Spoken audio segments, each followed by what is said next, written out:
What's going on, everybody? It's Joe. Before the pod starts, just want to address a few things. So, first, 15 minutes of this pod we recorded when I had COVID, and I thought I sounded fine. I did not. So, the first 15 minutes or so of this pod might sound a little annoying on my end, so I apologize for that. But once you get past that, I think it's a pretty good pod, in my unbiased opinion. And also, we probably should have waited till the Watson news came out. But obviously, we talk a lot about oh, will he be suspended the whole year? Is he going to stay at six games? Obviously, it was only 11 games, which I guess not a lot of people saw coming, but especially not us. But nonetheless, just to address those two things, as well as we talked briefly about J.C. Tretter maybe coming back to the Browns, but he announced his retirement. But other than those things, I think the pod's pretty good. So we'll get right on into it. What is going on, everyone? Welcome back in to another edition of the Fan Committee Football Podcast. I am one of your hosts, Joe Truman. As always, I am joined by my co-host, Michael Herrera. Mike, you ready to talk some more AFC North? Yeah, for sure. I'm excited to talk about the Steelers and the Browns. I think it's going to be a great episode. Yeah, for sure. Continue on with our AFC North coverage. We started last podcast with the Bengals and the Ravens, and I think, Mike, we agreed those are probably the two teams that have the best chance of succeeding in this upcoming season. But the Steelers and the Browns, I think, have a lot more open-endedness to what their seasons could be. Very up in the air with both of these teams. You just don't really know what's going to happen yet, and I think that's kind of interesting. For sure, and that's why we got to talk about. So the Steelers, I think we're going to lead off with here. Against all odds, against many predictions, including my own last year, they made the playoffs in Big Ben's last year. Obviously, a new era coming up for them this year with Ben Roethlisberger retiring. They drafted the Pitt quarterback Kenny Pickett, and they also signed Mitchell Trubisky to a 2-year deal. So those two guys are in the quarterback room. Mike Tomlin, his 500 or better streak stayed alive last season despite the shaky offense, which I'll be honest, I predicted against that happening, but they defied the odds and made the playoffs. So, Mike, what were your expectations for the Steelers last year, and kind of as well, what do you think they're going to be like this year now that Roethlisberger's gone? Honestly, I thought the Steelers were – I think they finished right around where they should have. That's where I felt personally. I felt that if they make the playoffs, they're probably going to barely miss it, and if they make the playoffs, they were going to barely make it. That's kind of how I was feeling. But honestly, this year, I do not have that same confidence in them. I am very confident that this team will not be as good. It's still possible they make the playoffs, considering this is a very well-coached team. We know Mike Tomlin's a great coach, and he knows what he's doing. So, they could, but I don't think they're a great team. I do agree that I don't think they're going to make the playoffs this year. I just think that as bad as Ben Roethlisberger and that offense was a year ago, it's still Ben Roethlisberger. He had the familiarity with the receivers. He had the familiarity with Mike Tomlin, where now you bring in Trubisky, who's looking to get his career back on track. You bring in Pickett, who, while, yes, he was the highest drafted quarterback, I don't think people are talking about him as a superstar quarterback in waiting. And, this team went 9-7-1 last year, coming off that hilarious tie with the Lions, as well as their 9 wins. But they got destroyed by the Chiefs in the wild card round. And, it took the Colts utterly collapsing, and as well as the Chargers and Raiders not tying, for the Steelers to even make the playoffs. So coming into this season, I think I agree with you. I don't see the roadmap for this team to get in the playoffs, especially with the Ravens getting back on track and probably, like we said before, going to be better than them this year in both of our eyes. But sure that they might not make the playoffs, but how good do you think this team will be? Do you think they'll still be hovering around 500, or do you think they'll be worse than that? I'd say hovering around 500, possibly a little under, though. Gotcha. Well, technically they can't go 500 now because of the extra game, but yeah. An average team, yeah. I think that's fair because when you look at the team, the defense is still pretty formidable for the most part. But the offense, I think we both agree, has a lot of question marks. Looking at the offense first, you look at Pickett, you look at Trubisky. I think it seems likely that Trubisky is going to start maybe even the whole season. Wouldn't you agree?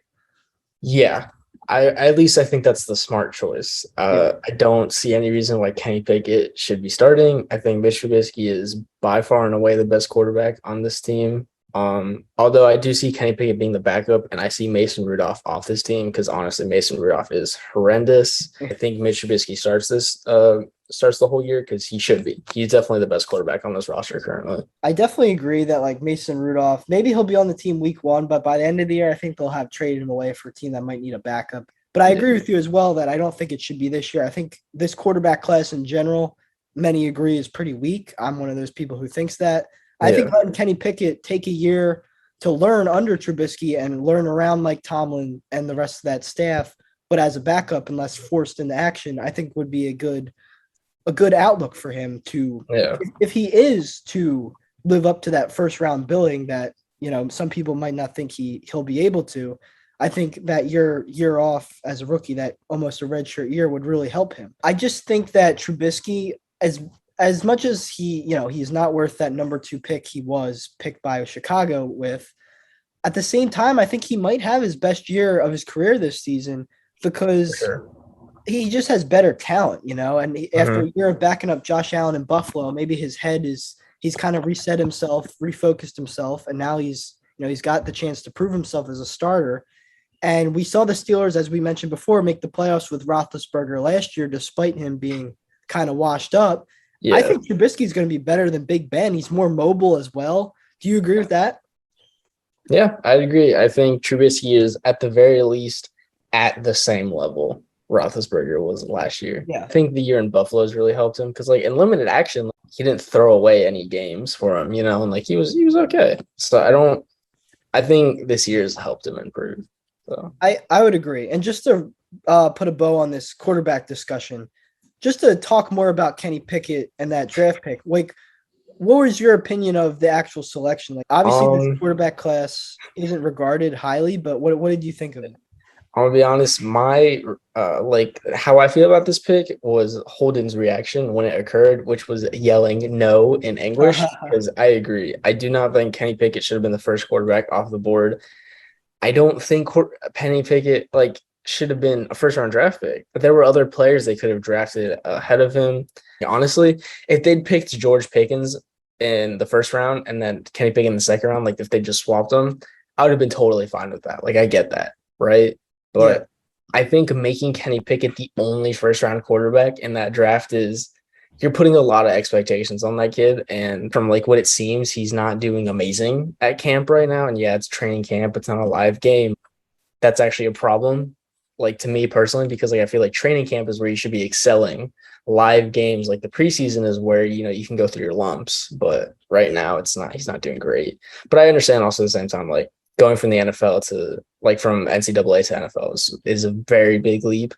But I do not think he should have been a first-round draft pick. I don't think that was the right choice to make, but it is what it is. Yeah, I would agree with that because I just think I would have been okay if no quarterback went in the first round. A lot of people thought Malik Willis should have been the first QB off the board, but then he fell to the third round and made everyone all the analysts and fans kind of look just incorrect when nobody took him in the first 2 rounds at all. And now he's doing backup in Tennessee. So I guess you can't really say they should have taken Malik Willis, but I don't really think that's what you're saying.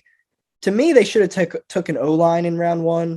Their O-line is not great. Right, yeah, and we'll talk about that. But I think almost they could have waited another year to go after a quarterback, give Trubisky a year, and then maybe there's a lot of good quarterbacks in next year's draft. They could have the first rounder next year on a quarterback or traded up to get one next year. I mean, and what happens if Trubisky's really good? Right, that too, yeah. What happens if Trubisky finally finds his stride? So there's various ways they can play out. Let's say Trubisky turns out to be great, and then Kenny Pickett's okay. Then you keep Trubisky, and what do you do with Pickett? Here's your backup, and you hope he becomes better than Trubisky to validate that pick, or else it's a wasted selection. Or they're both good, and then you're what do we do? Which one do we keep? Right, for sure. And honestly, if I had to compare it to something, there's a chance it becomes kind of like what's going on with Trey Lance in San Fran right now, where they kind of just felt they had to go with him, even though Jimmy G proved himself with another NFC Championship appearance. Now, you can argue Trey Lance, they traded a lot of things to move up to the 3rd pick, where the Pittsburgh stayed in place and took him, I believe it was 20th overall. So not the same gravitas to the draft pick, but I think it's definitely what you're saying makes sense that if Trubisky is actually pretty good, they might wind up having to do him dirty just because they feel they need to play Kenny Pickett, the Pittsburgh native Pittsburgh quarterback. I think assuming Trubisky is the starter, his success is going to hinge on these weapons and if they're going to continue to get better, to continue to succeed as they have. So I think outside of the O-line, the rest of the offense is pretty good. Like if they had the O-line they had 5 years ago, this team could actually probably be a little bit better. But looking at the receivers, obviously Deontay Johnson, make all the jokes you want about him being having butterfingers, whatever it may be. He still hauled in a lot of catches last year, and is easily the best receiver on this team, in my opinion. Chase Claypool looking for a bounce back year. He had the 10 touchdowns as a rookie, took a step back last year. And then you mentioned before they drafted George Pickens as well, who another guy who's seen plenty of jokes and memes floated his way for his I will say demeanor, to put it nicely, but the three of these receivers I think are actually all pretty good. It'll just be interesting to see if the Steelers can weaponize them properly. Yeah.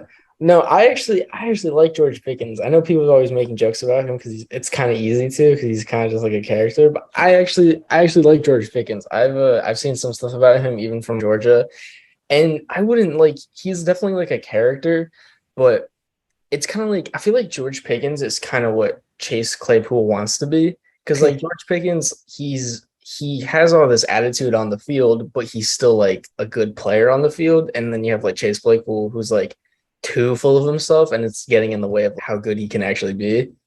So I think honestly, like out of these starting receivers, I think Chase Claypool is the weakest, which is a shame because Chase Claypool could easily be the best one in this receiver group, and he's just not, because he's just like getting in his own way. I think the rest of this receiver group, I think the Calvin Austin draft pick, it's a good pick. But after that, I think their depth isn't amazing, but they do have 3 decent starting wide receivers, like as like at lowest a decent trio.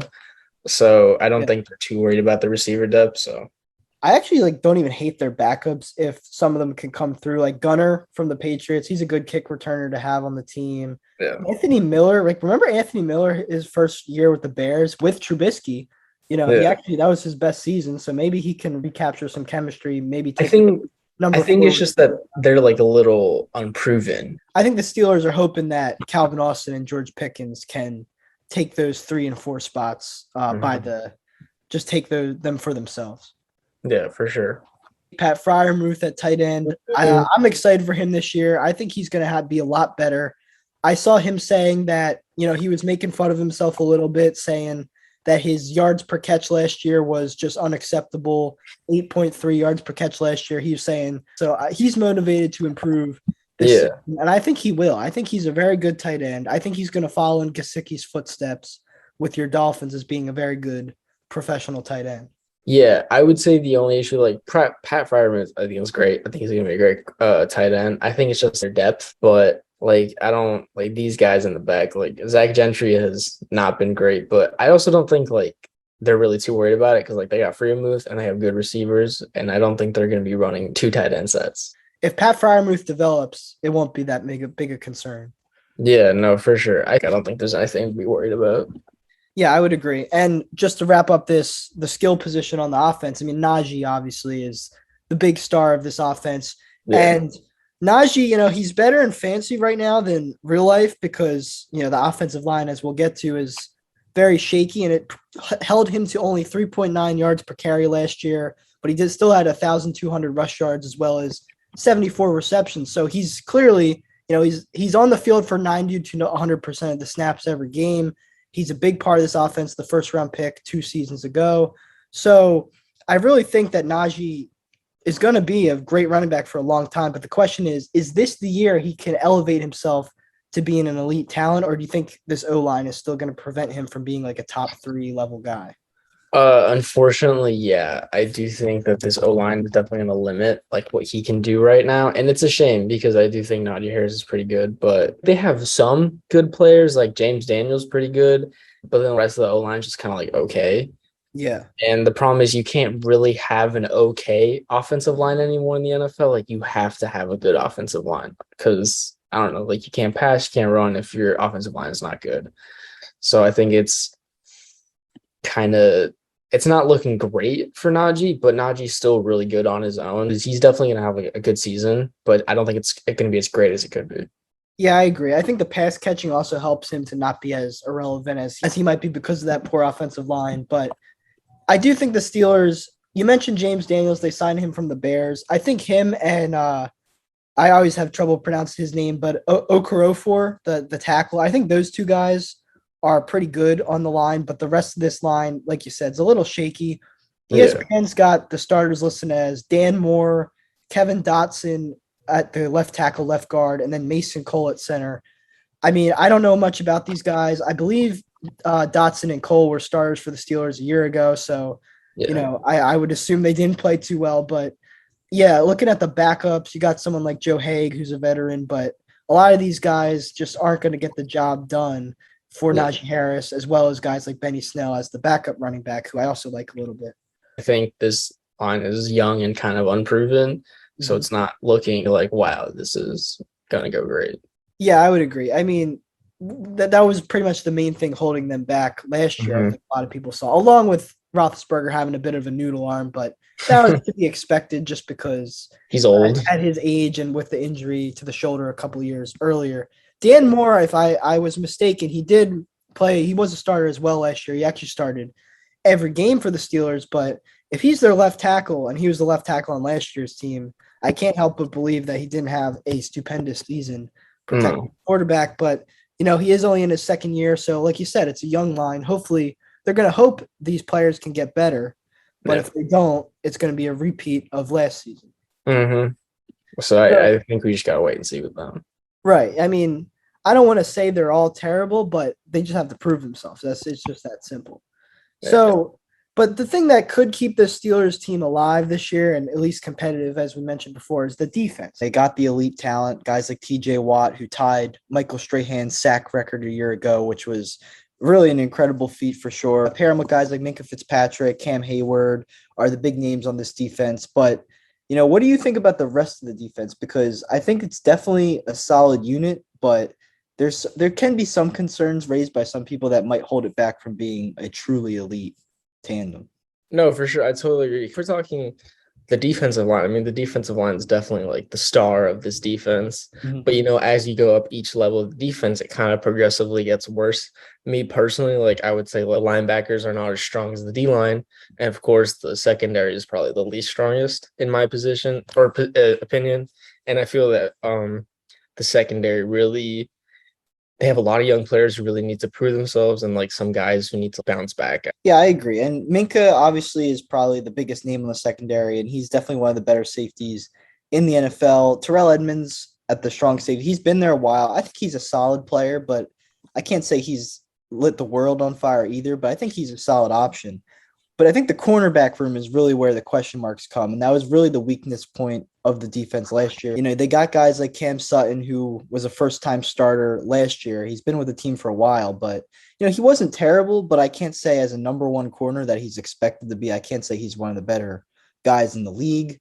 And, they signed Levi Wallace from the Bills, who I thought was a solid corner for them, but I think he's more of a 2, and I think they're expecting him to be that here behind Cam Sutton. But if those two are your starting corners, I don't know if you're going to have a great secondary.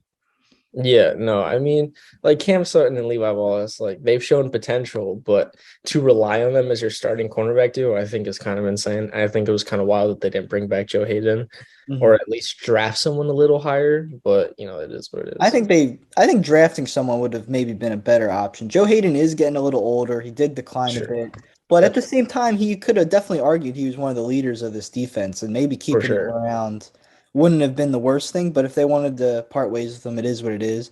Another guy they do have, which I found interesting, I didn't really know about this until I was doing the research. Ahkello Witherspoon, who used to be on the Niners, he came in for the Steelers the last half of the season last year. He played 9 games. And if you look at his stats, he was actually very, very good for them. But the question mark is that sustainable?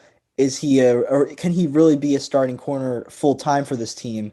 I think he's another name that maybe could take a leap, but it could also have been a flash in the pan. What do you think about that? Yeah. Honestly, I totally see what you're saying. Like he definitely could improve. Like he could be that guy. But I think it's a little telling that Levi Wallace is still ahead of him on the depth chart. And I know the depth charts at this point aren't like super like take like stock in them. But Akella Witherspoon he's been in the league longer. He's been a starter longer than Levi Wallace. Like on the Niners, he was a starter for a few years. So you'd think that he would be above Levi Wallace at least. Because Cam Sutton, he started last year already for the Steelers. So it makes sense he's still a starter. Mm-hmm. But Levi Wallace over Akella Witherspoon is not super encouraging. But it could also be that just means that they want him as like their nickelback or something like that. So it totally depends.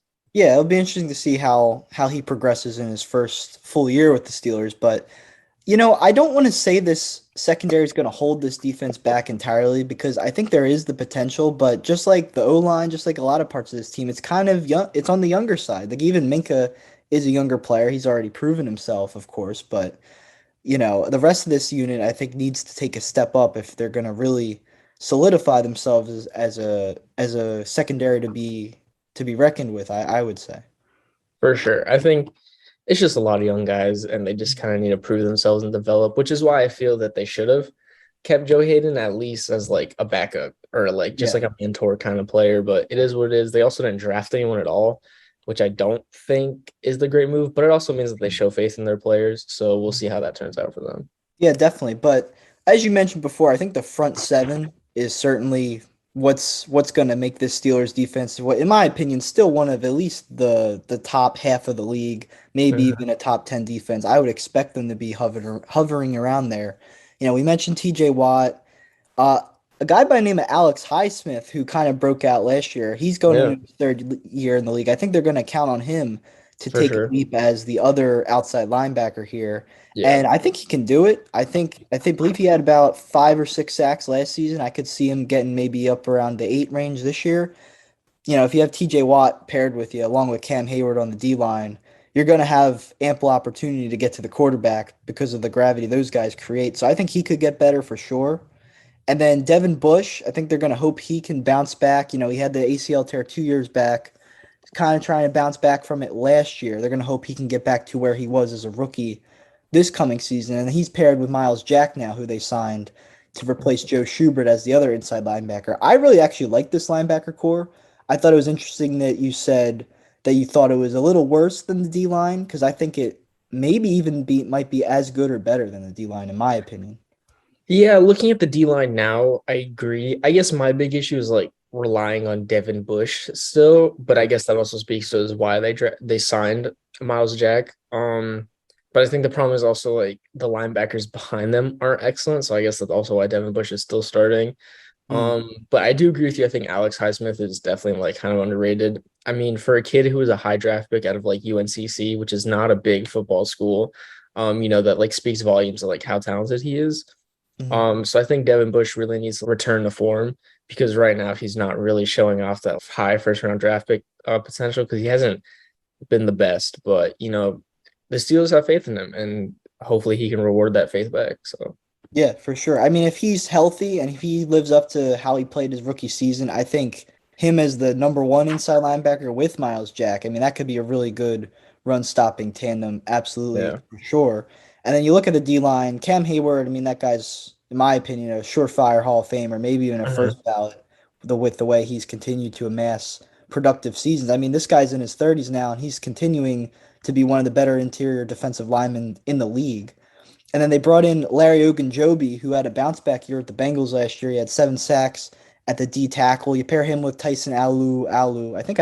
He's been on this team for so long. I'm pretty sure that's how you say his name, but I've never gotten it concretely down 100%. But he's there still, of course. And then they drafted DeMarvin Leal in the 3rd round. I think he might actually play a little bit as well. But, I don't hate their D-line. I think it's pretty good, but I actually think the linebacker core is better. Of course, that's also powered by TJ Watt, but I guess you could argue he's also kind of a D lineman since he's a pass rusher, but however you look at it. I think the best way to put it is that like the front 7 is very solid. For sure. I think I would agree. Yeah. Because I feel like the starters are the good players, and then there's no like super reliable backups. And some of the like Chris Wormley's good or like Robert Spillane, but like there's a lot of like young guys back here.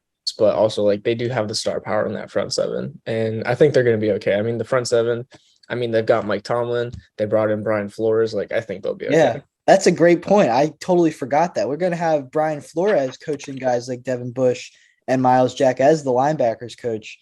I mean, this is a guy, say what you will about his Dolphins tenure. This is a guy who had success as a head coach. He's Mhm. taken a major step back in terms of what his job title is. And that's really just because I think he wanted a nice transition year for himself before he can try to get back into the head coaching race. But you're pairing Brian Flores with Mike Tomlin and then Terrell Austin as the new defensive coordinator who has experience as the D coordinator with the Lions. And they had some good defenses back in the mid 2010s as well. I mean, the coaching to go with this front seven unit, I think is definitely that's why I think you have to have faith that the Steelers will at least be one of the best front sevens in the league. The secondary will decide if they can really be an elite defense. Yeah, no, for sure. I totally agree. I think Brian Flores is huge for this team, and I may have some of my issues with him because of some of his tenure with the Dolphins, but I can't admit that the guy's a great coach. You mentioned this to me before about your feelings on Minka. What do you think about him reuniting with Brian Flores here? I think that's kind of interesting. It I guess could Brian be, Flores, just to interject real fast, I guess he's only the linebackers coach, so he won't be like yeah, super interacting with Minka, but yeah, it could be contentious because I know he's also considered like a defensive assistant, like okay. DC assistant. Yep. But I know like Minka Fitzpatrick's biggest issue was like Brian Flores. Maybe Minka's matured, or Brian Flores is a grown man. He probably just doesn't care. Yeah. Because I mean, he traded him away, and he didn't care about that either. So, And um, Minka's been pretty, set in stone as the Steelers' top D back for a couple of years now. yeah, So for sure. So like, it's probably just like old news at this point. right. Like whatever happened, happened. The NFL is a business at the end of the day, and obviously, sometimes the players are done dirty, but it is what it is, and that's just the nature of the business. Definitely. I think especially with the Steelers, they're a professional organization. We know that. I mean, I think it will work out fine.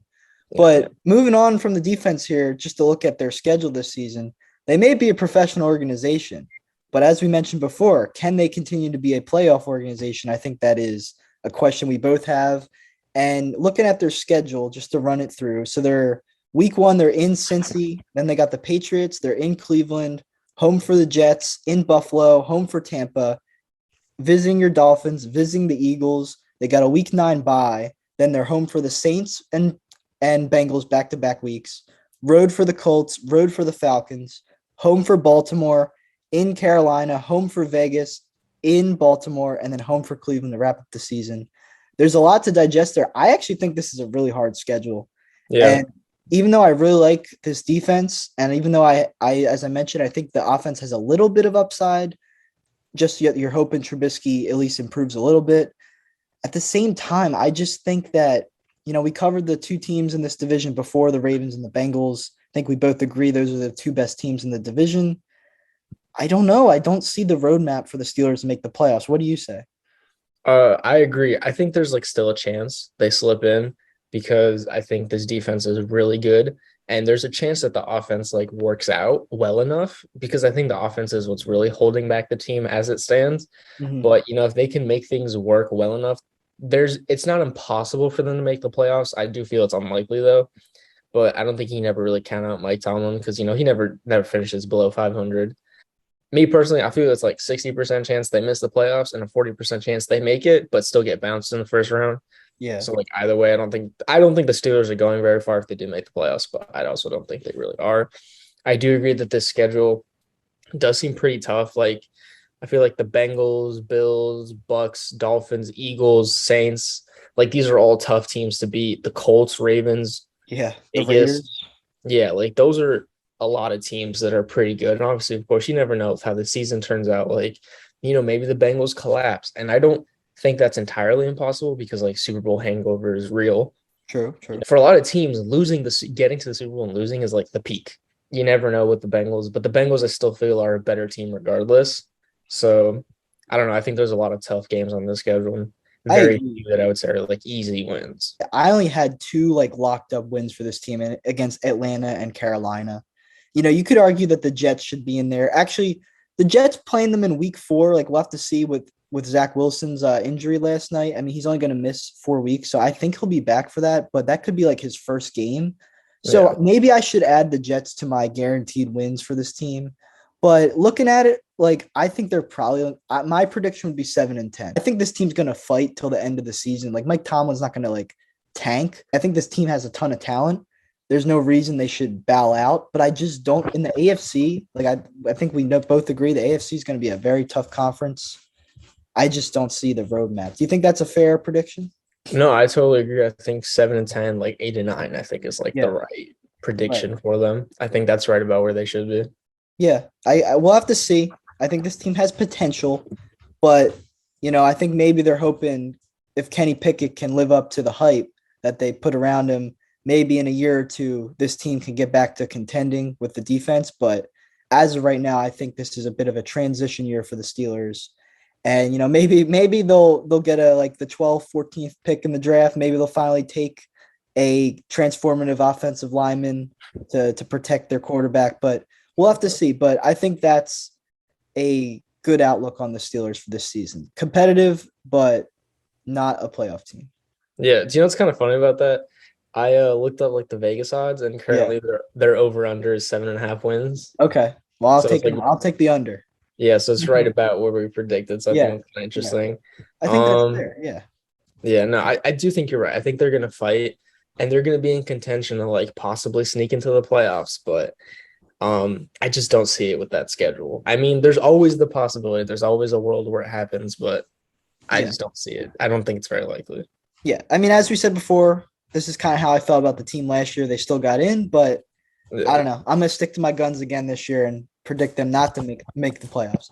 Yeah, now, I would say this team is worse than last year anyways. So yeah, I agree.